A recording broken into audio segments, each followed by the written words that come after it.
नमस्कार, आप देख रहे हैं संभाग पोस्ट न्यूज। आइए करते हैं खबरों की शुरुआत।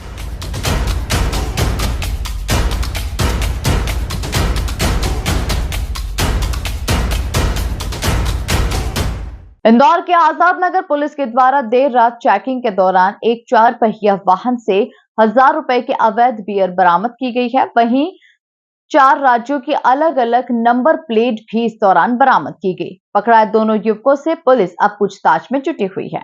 पूरे मामले में जानकारी देते हुए additional police commissioner Amit Singh द्वारा बताया गया कि अवैध रूप से मादक पदार्थ और शराब तस्करी को रोकने के लिए पुलिस लगातार अभियान चला रही है और इसी के तहत आजाद नगर पुलिस द्वारा एक 4 पहिया वाहन को रोककर चेकिंग की गई तो उसके अंदर से 20 पेटी बियर की बरामद हुई जो कि 540 लीटर है। पकड़ाए गए युवकों से पूछताछ करने पर उन्होंने अपना नाम दीपक चौरसिया निवासी भोलाराम उस्ताद मार्ग और योगेंद्र सोलंकी बताया है जो कि मूल रूप से उज्जैन के रहने वाले हैं। वाहन में से पुलिस ने 4 राज्यों के अलग अलग नंबर प्लेट भी बरामद किए हैं जो कि काफी संदिग्ध नजर आ रहे हैं, जिसको लेकर पुलिस जांच पड़ताल में जुटी हुई है। साथ ही शराब किस ठेकेदार से लाई गई थी इसको लेकर भी जांच पड़ताल शुरू कर दी है। लगातार जो अवैध गतिविधियां हैं उस पे सीपी साहब के निर्देश पे कार्रवाई हो रही है। इसी क्रम में कल आजाद नगर पुलिस ने 540 लीटर बियर के साथ 2 आरोपियों को गिरफ्तार किया है। इसमें 34(2) की कार्रवाई की गई है।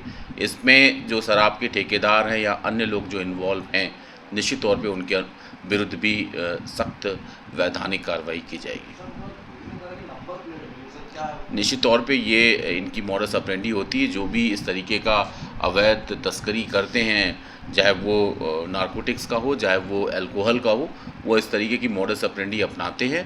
तरह तरह के नंबर प्लेट्स का उपयोग करते हैं। हम ये भी देखेंगे कि जो गाड़ी पकड़ी गई है कहीं वो चोरी की तो नहीं है।